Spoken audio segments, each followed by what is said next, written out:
the thing that creates the infinite looping of a group field is in part like parts begetting parts begetting parts begetting parts, this kind of like just escalation loop. I mean, that's kind of like what samsara is.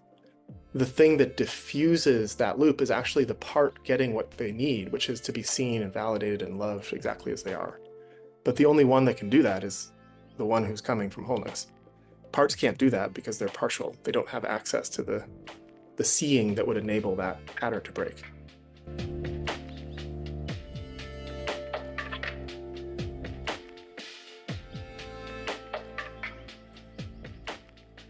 Hey, Daniel. We have never met in person, and I'm happy to have you on here. Because we have some friends in common. I've been to the monastic academy, which I think has been a big part of your story. And I remember listening to your podcast, the Emerge podcast, when it was still on. Although I can't quite remember what I heard, to be perfectly honest. But I have some kind of parasocial thing going with you there. So I'm happy to actually have a chance to talk to you. Yeah, happy to be here with you, Peter. Great. Sweet. And yeah, I would like to know just what actually brought you into the stuff you're doing now.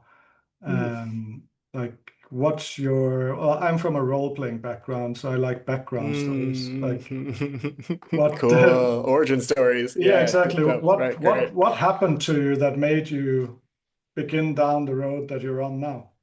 Oh, yeah. I mean, I would preface this by saying that one of my teachers, I think, rightly points out that the cause of anything is everything. And so this is going to be artifice, but that's okay, right? We're going to tell a story. And the one that I've actually been in now a number of podcasts recently where people have been kind of pressing on this like origin story kind of thing. And the story that I'm increasingly telling, because I think it feels true and interesting way to talk about it, is that I got onto this work, broadly speaking, because I kept hurting the people I claim to love. Yeah, first my first girlfriend, but then my friends, subsequent partners. I claimed to love them. I thought I loved them, but then I would hurt them. I would behave in ways that were harmful. And that over and over again kind of wrecked me.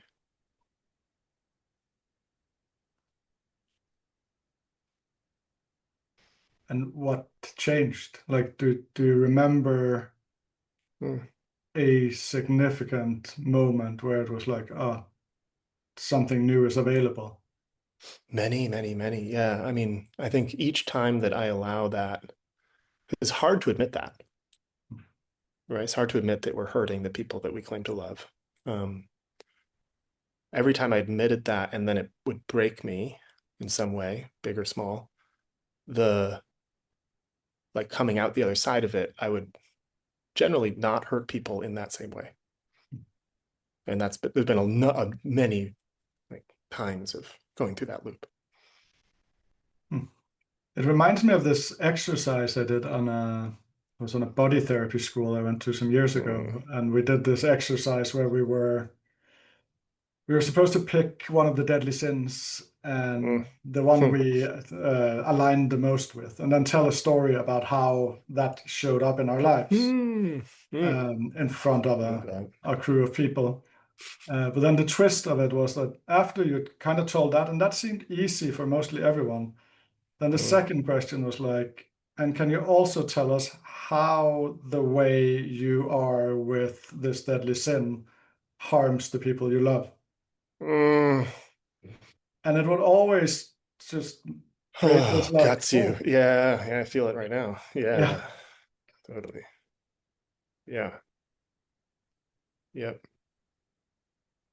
Yeah. Well, I mean, my story of that is that loop, that admission, and then the response to it is perhaps especially for men, like a very generative and like core motivational thing for our becoming in relationship to women in particular, but more generally, like a sense of responsibility and duty to that which we care for.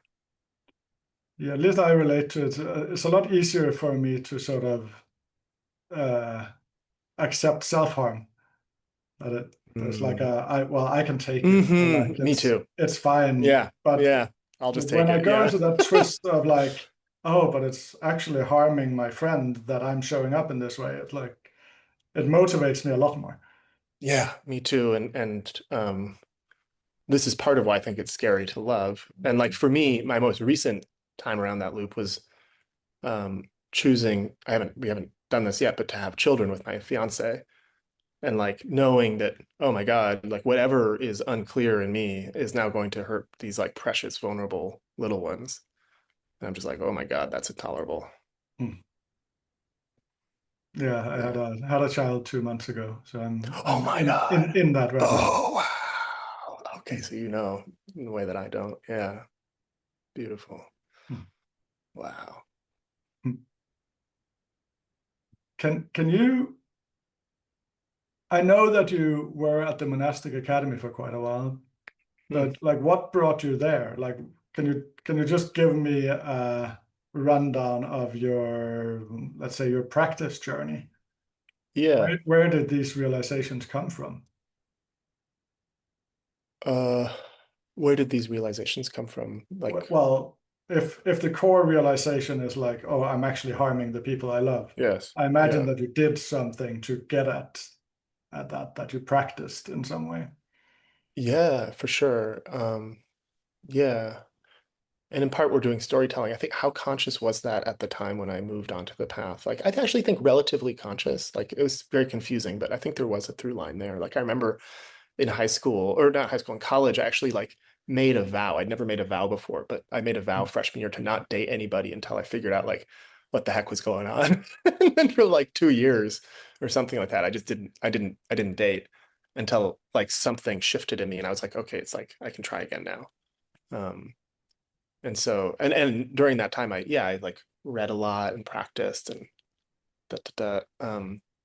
You know, so there has been that through line of hurting people and taking responsibility for it. And then, yeah, with Maple in particular, it was certainly that, like seeing that I was doing that. And in particular, seeing that I was doing that and I couldn't stop myself. Like I could see that I was doing it and I could see that there was like compulsivity in it and other addictive patterns. So I've always struggled with addiction. And I was like looking at that and looking at the life I had made. And I was like, oh, I need help. Like I cannot do this alone. Like I'm pretty like, I'm messing up. I know I'm messing up. I know what I'm supposed to do and I'm not doing it. Hmm. And I'm like, oh no. And so I went in part to Maple out of like that kind of desperation, really, um, not knowing what to do, but well, knowing what to do, but not knowing how to do it. Hmm. Thinking I knew what to do, at least. And did it help?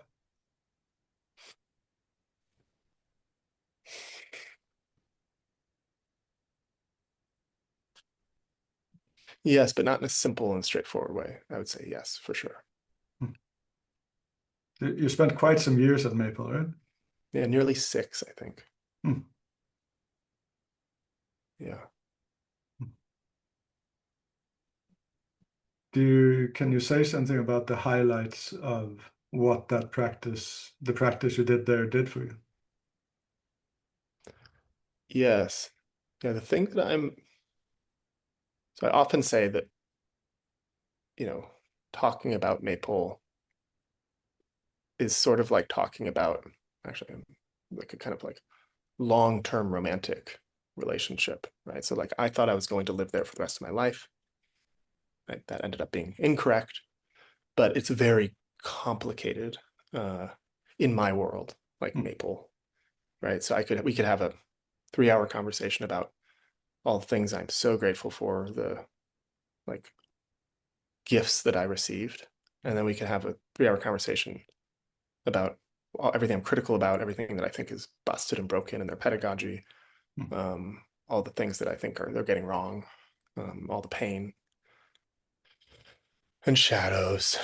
Um, so that being said, uh, one of the main gifts that I received that I think is very rare in our current kind of world culture to receive is that the Soryu and the system there, Soryu is the founder and teacher at the Monastic Academy, uh, gave me a space in which I was able to just like get my face like ground into the suffering of my mind, just like not look away, just like stay in it, like just look.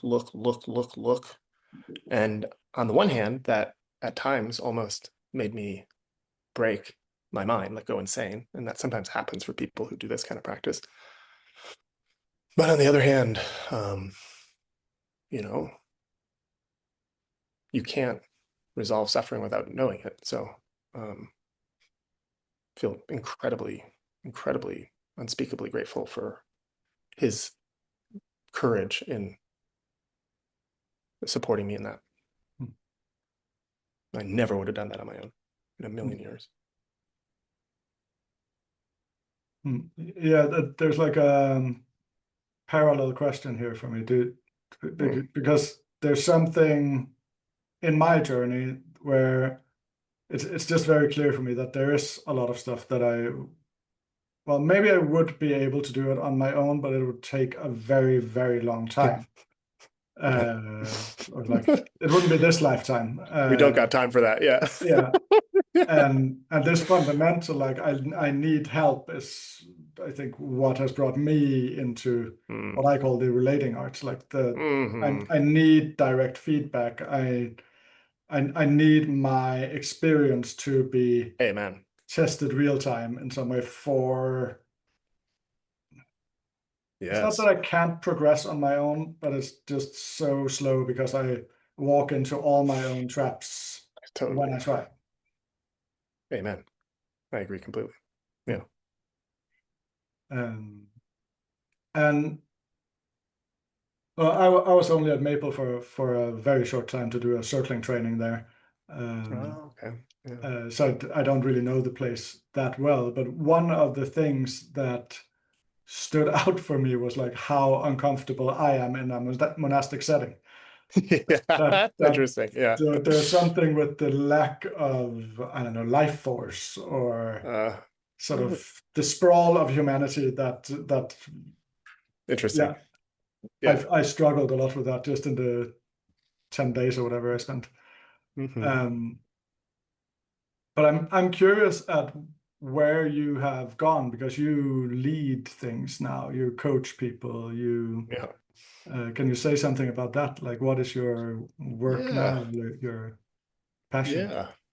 Yeah. Well, so one of the vectors of criticism that I have towards Maple is kind of similarly shaped to what I think you just voiced, which is like, I think it underutilized the relational space as a site of unfoldment for the practice, more broadly speaking, for becoming intimate with our suffering and our patterns and, liberating ourselves from them. Uh, and so the work that I do now is, um, profoundly and fundamentally relational in that I do and teach something that I call dyadic unfolding. That's what I do professionally, and it's increasingly what I teach other people to do. And that dyadic unfolding is, for me, and we could talk about what that is, but it's like the substrate for larger acts of unfolding, group unfolding, network unfolding, ideally civilizational unfolding, which I believe is a necessary response for the meta crisis. Can you unpack unfolding for me? What does that mean? Yeah, unfolding means let's see how I want to say it in this one. It's like, it's the natural tendency of life to reveal more of itself. Um, Period. Yeah, I'll just say that. Yeah. So if I were to translate that into Yeah. something I think I know, I know Hmm. it would be something like if I slow down enough, and stay with what is, there is Yes, something. more. Yes. Yes, and so one of the principles of unfolding is that presence is what enables or affords unfolding fundamentally. Hmm. That is what allows for it to happen in reality, in our interior, in our relationships, is presence. Hmm. Yeah. So like widening my experiential field. Is it something like that? Uh, no, you'll feel it like that, but presence is our kind of fundamental nature. And so the more that you're in contact with our fundamental nature, the more unfolding will just happen in you and around you, um, in your relationships and so on. Uh, but yeah, it's definitely part of the phenomenology of it is a wider kind of a widening of a sense of, because like the opposite of unfolding is fixity, essentially. And a lot of what obstructs the natural movement of unfolding in life is a kind of like narrowing, a kind of fusion of the attentional system with an object of some kind. Hmm. Yeah. So that would happen when I get triggered, for example. It's like I Exactly. contract around a Yes, particular thing. exactly. And most people are walking around in a state of confusion all the time. But yeah, a trigger is a great example. You're in this wide sense of open presence, and then Hmm. yeah, How do you teach that? teach. Dyadic unfolding. How do you, Yeah, oh, that's a how great does one learn? question. Um, yeah, well, we're figuring that out right now. We just finished our first cohort of um, training. It was a 9-week program, um, aiming for 8 weeks, and uh, the main way you learn it is by doing it. You just get reps in of what we say, like making space with another person, swapping roles, so holding space, learning how to rest in and as loving attuned presence, seeing the intrinsic value of the other so that whatever arises, is embraced, welcomed just as it is. And then, the other side of the dyad, taking space, meaning um, allowing the truth to uh, move you and move your speech and, just taking up all the space with your truth. Both of those are, part of the art. Uh, and so doing it is the main way you learn it. But then there are specific like conceptual frames and architectures that help support the doing of it to happen and to like metacognitively reflect on it so you get better at it over time. It's a deliberate practice. Um, yeah. How is it different from like, yeah, I've done a lot of circling, a lot of surrender leadership Yeah. practice. Like how would you distinguish it from what we do in those practices? Mhm.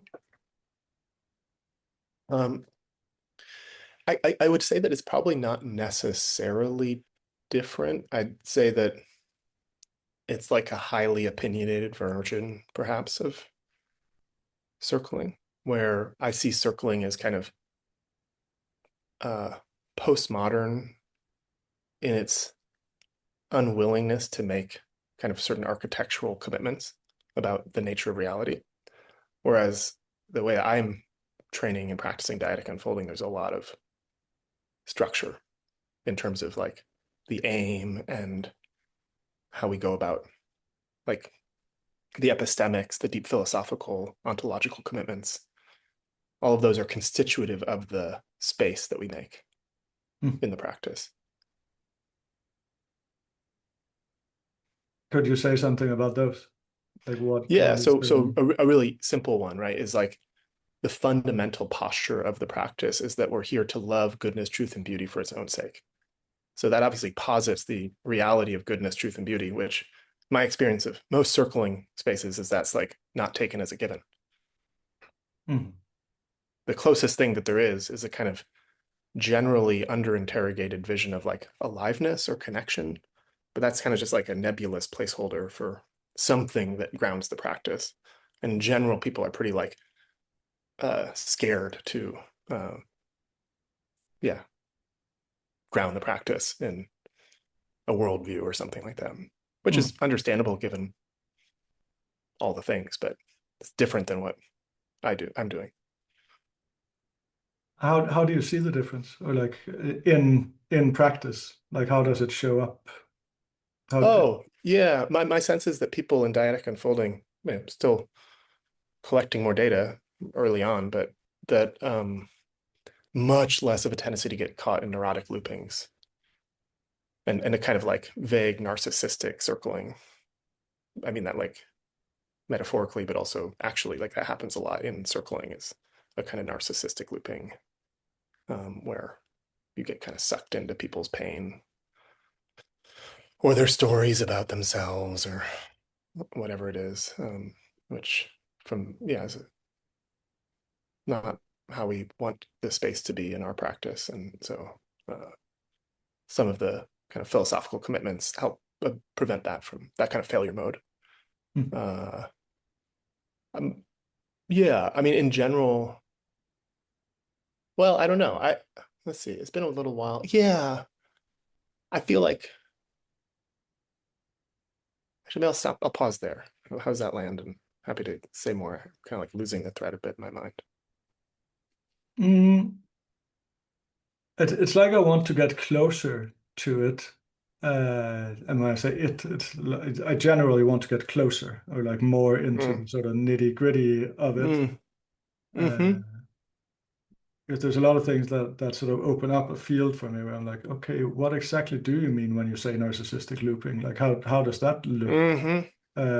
Do I know what that is? That's a great example. So if you think, let's maybe we'll kind of work that to give you, I think it'll kind of shed light on the whole practice and how I think about things. Mhm. Um, it's like, and this would be a great place to actually offer more definitional support in the architecture of the practice that we're building. It's like, for me, when I say narcissistic looping, what I notice, particularly in group circling, I'm less familiar with one-on-one circling. Like I know that that's also an art part of the art form, but in groups, like organic circles, when I say narcissistic looping, I mean that like if you think of the group as a group mind, that group mind gets hijacked by like recursive narrative productions related to consolidating a kind of self-identity. In my frame, it'd be like parts of somebody's psyche hijacks the group field, and the group doesn't have the right frames and like uh, tools to untangle, and so it just kind of like stays like there, and then maybe it triggers other people's parts, and then like parts. And it's just Mm. like a part fiesta. And I've seen that a lot, and obviously, to some degree, it has to do with like facilitator skill. There's a lot of ways that I think circling tries to work with that failure mode, but uh, yeah, there's I think a lot that is left on the table by not like having a larger meta psychology, for instance, that identifies that and then gives people specific tools for how to disentangle and dissolve and relax parts and feel the feelings that are driving them. So yeah, when I think of a situation like that, I just want to Mm, check if we sort of see it similarly, because I've yeah. led plenty of circles where someone goes into a story and that triggers Mm, someone else and that triggers a mm, third person and so on and so forth. mm-hmm, And the way I would hold that is that it often sheds light on who we are to in quite a wonderful degree. So there's something about the labeling, that failure mode, that I got a bit like, mm, whoa, okay, what's the failure here? Because I see a lot of beauty in the sort of, okay, this is actually something I apparently react to. And when we yeah. slow down around this, we actually all seem to get to see. I usually talk about it as like we get to see our karma in action. It's like, oh, 100%. what just happened now Yes. was actually Yeah. my life condensed, and whoa, Uh-huh. there's massive potential to learn here. And yes, so Exactly. Yes. And so this is where, I agree. And I think that's one of the gifts of circling is that by not being opinionated, you create the possibility space of having whatever experience you have and then allowing it to kind of be redeemed in the practice, right? And I think of surrendered leadership here. Like we did a ton of surrendered leadership at the monastic academy, and it was just like, from a certain perspective, just a total chaotic mess so often. but actually it was like in learning to metabolize it and see the like pattern and wisdom that was driving even the mess that a lot of learning took place. And that's beautiful. And I again, I'm not saying that there's like this is better than circling or anything like that. That has value, and you actually only get that value, I think, by not having a kind of highly opinionated structured practice in a sense, right? That preserves the uh, robust emergence of chaos, apparent chaos, Hmm. which, but also that has like risks and it's challenging to hold as a field. And there's all kinds of, yeah, um, difficulties that are downstream from that. Uh, and so, and again, we're not like, if I were to push you, there'd be two things I would say. It's like, I think you're committed to certain things that I imagine you do your best to make explicit when you lead a circle, right? That are probably implicit even in like the chaos. Hmm. There's some kind of like commitment you have there that could form the kind of architecture that I'm pointing to that we create with our practice. And then the other is that like we're specifically in our work, we are primarily committed to unfolding, which of course happens at the layer of parts and the kind of reconciling and redemption of all the separation, but more profoundly happens through a clarification of our essence. And so we want to support the conditions for that to happen more reliably. And it's great that there are spaces where that kind of chaos can be worked with, but our aim is uh, distinct. I get curious, or I feel like poking you a little bit when you say that Please you're poke it, not claiming poke that away. it's better. Isn't that the whole point of it, to claim that this is a better practice for getting to what you want to get at? Only within the um, world view that I admit is artifice. Hmm. And what is that? Um, that worldview. Hmm. Well, I'm trying to do my best to articulate it with you. Hmm. I don't know if there's like a pithy, I don't yet have a pithy like Hmm. it's X. But I have a whole text I could send you. We created this thing called the Logos text, which is attempting to be the kind of ground API, like conceptual ground, philosophical ground, ontic ground of the practice. So we're trying to express it, but it's complicated to express these things in a Obviously. Yeah. you know. Um, I'm curious if this fits into a frame of coming from wholeness or coming from separation, like valuing separation or wholeness more in the work, Uh, if that makes sense for you. I hear what you're saying. I mean, from my perspective, separation can only be appropriately valued from wholeness. So there is a kind of like hierarchy there in my vision of it. But uh yeah, I don't yeah, so that's a way of looking at it for sure. Hmm. Yeah, because well, maybe it's not the most interesting place we go to get into like what are the nerdy details between. Maybe second part two conversation, maybe. Yeah, I Yeah. don't know. Yeah. Um, I I would like to hear something about what you experience that this practice does for people.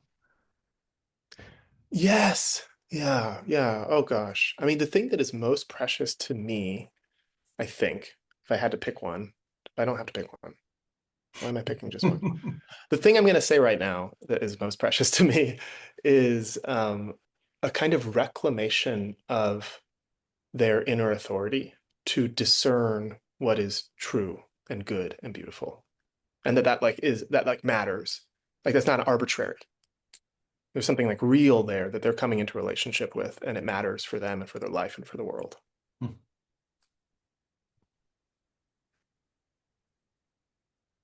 So like getting closer to. Reality. Yes. Hmm. Yes, it's curious. That's not the word I would have used. I would have used something with like purpose or essence or Yeah, but that's the direction. distinction. That's actually the distinction that I is so precious, is that they're not getting closer to something like subjective. They're getting closer to reality. Hmm.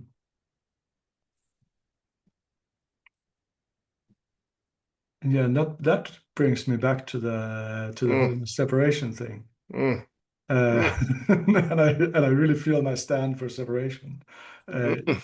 here, that the experience of separation is so real, and the parts we were speaking about before are That's so right. real in experience.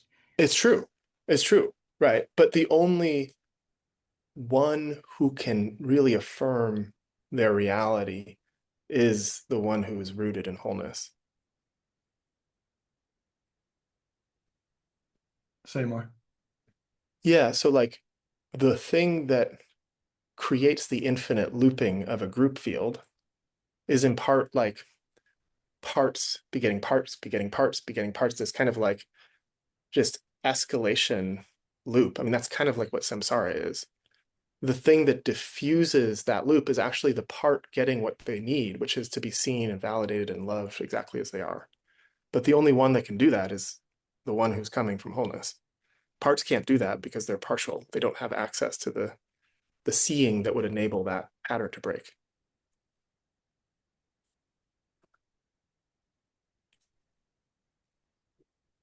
So when I take an example from my leadership experience, when I lead a group and someone is in an anger trigger with someone else, Yes. um, and I look at them and I'm like, oh, there seems to be something really at stake here, or like something seems to Mm-hmm. be really important for Exactly. you. Um, Yeah, I have a sense of coming from a, yeah, loving, widened space. exactly. Is that what you're speaking to when? Exactly. Okay. Yeah. And then they feel that connection, and that softens the part and allows them to like drop down to a deeper unfolding or something like that, is how I would express it. Yeah. Okay. Yeah. So like a listening deeper to what is the. Yes. Yes. And an admission that like parts, if we're using this frame of kind of meta psychological frame, parts don't do that. Hmm.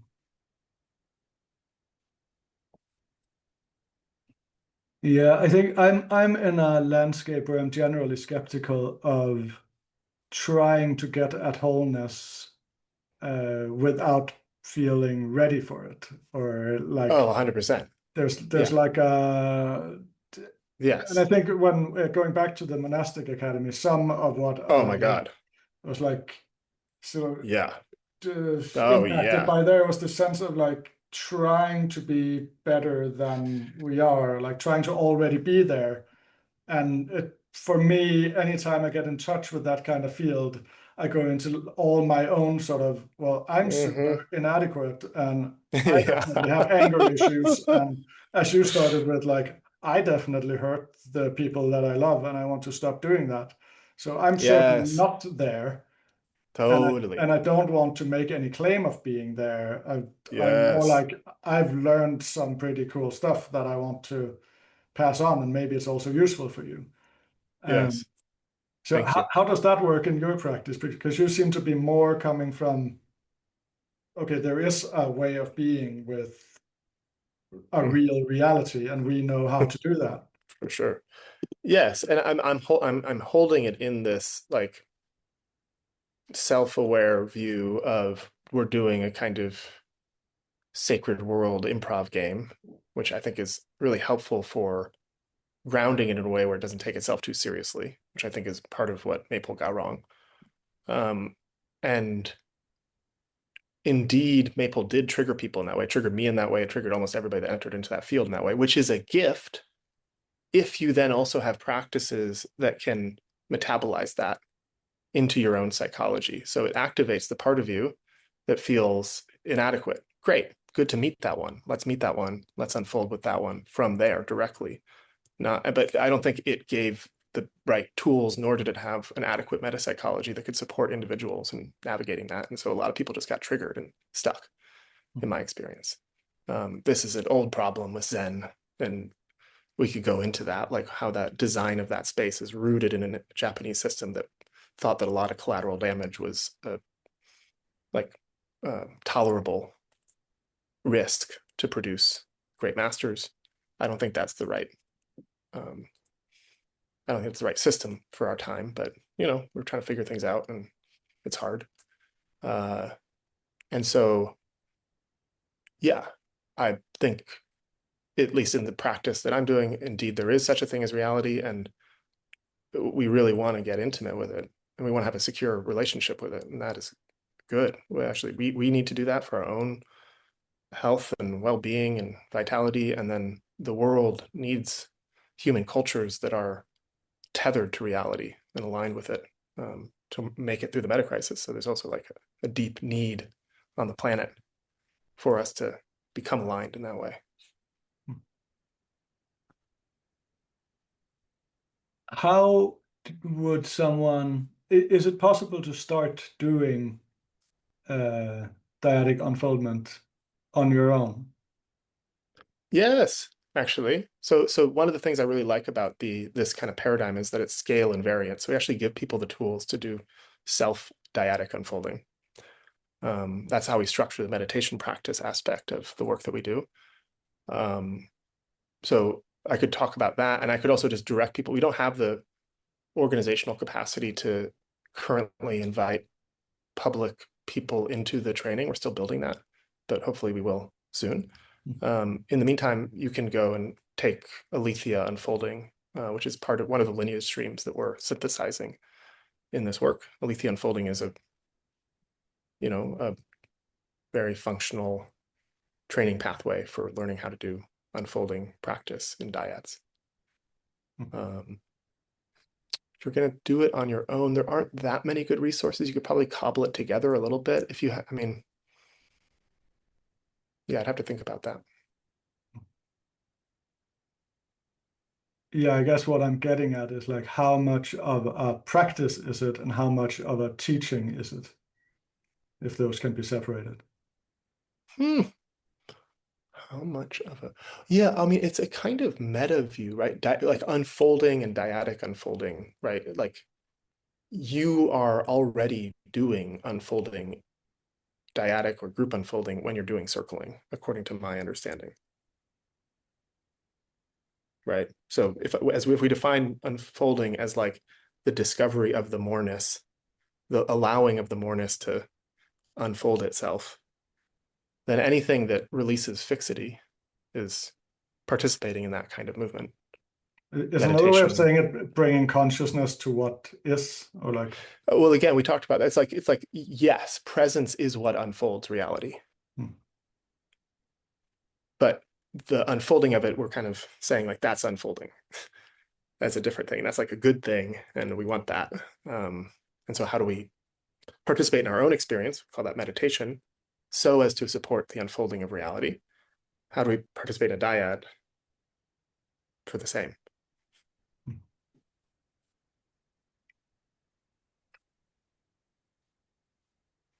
I still I still have like, what is it? Like, how do I do it? If I want Yes. to, um, if Well, it's someone is yeah. watching this, is like, this sounds like something I would really want to do. What would the first step be? Is there something I could sit down and do with myself now, or something I could do with my friend in this Sure. afternoon? Yeah. Why don't we try to make it really practical, for the sake of conversation? Uh,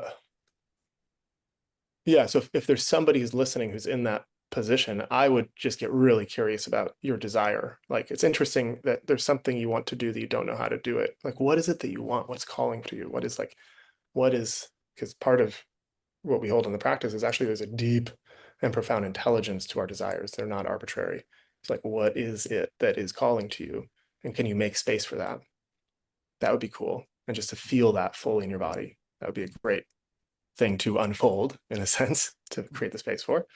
Um, the simplest form of the practice and in the dyadic context that we spend like the first 2 or 3 weeks of the training, like with really steeping in, is you take a defined period of time. We recommend something like 40 minutes for two people, 45 minutes. One person is the space holder, one person is a space taker, and you take 2 turns. So each person plays each role in one practice session.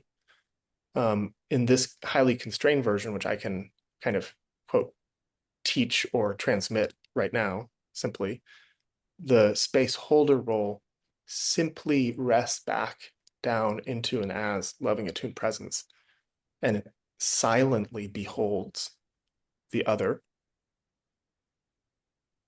as they take the space with their truth for the 20 minutes. And whatever comes up, they just love. Like the way that I sometimes try to point to the thing is like the way that you would look at a baby. It's like whatever the baby does, it's like, oh, wow, you're perfect. There's no such thing as a mistake. Yeah. And so you want to just like transmit that loving, attuned presence. You're also super curious and into it. You're like, yes, baby, you do exactly what you're doing. That's perfect. You're perfect. Right. And so just that. And so no speaking at all, knowing that in the art of dyadic unfolding, you're totally speaking. Like it's an endless art, and it can actually get extremely kinetic and like almost like fierce. But the most accessible version of the practice is, yes, this kind of just like silent beholding. And then the other person just is free to whatever they want to do. If they want to loop in their mind, if they want to like cry and grieve, or they want to like get really excited, if they want to, but just they totally free to do whatever. Cool. Yes, it sounds quite similar to what I would call like witnessed self-inquiry when I lead stuff. That it's like Totally. you have someone being with you and you're being with yourself in your unfolding, I guess, if we use this language. Exactly. The difference in the way that we do is simply, yes, and actually this is this form of dyadic unfolding I received as a practice from a woman named Vivian Dittmar, who I think teaches in Berlin, but she calls it like conscious release.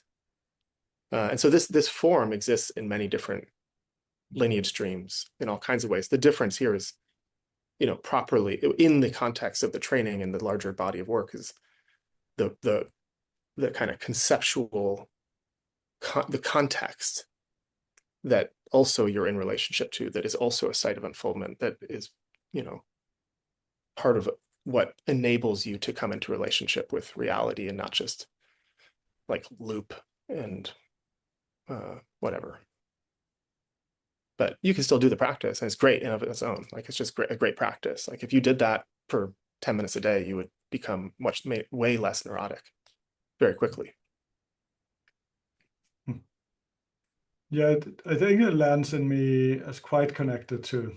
I know I have a long background in Tai Chi, and that has been sort of my way of coming more into contact with reality. Yeah. And the way I would often speak to it is like, well, you need to be able to listen and you need to be able to show up Yeah. Exactly. simultaneously. And that's quite difficult. Yeah. So often we tend to overcompensate in one of the directions, and then we get Yes. in trouble.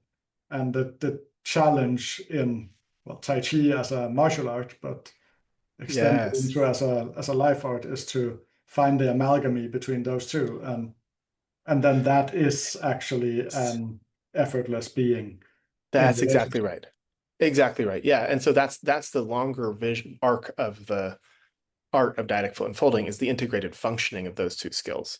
Hmm.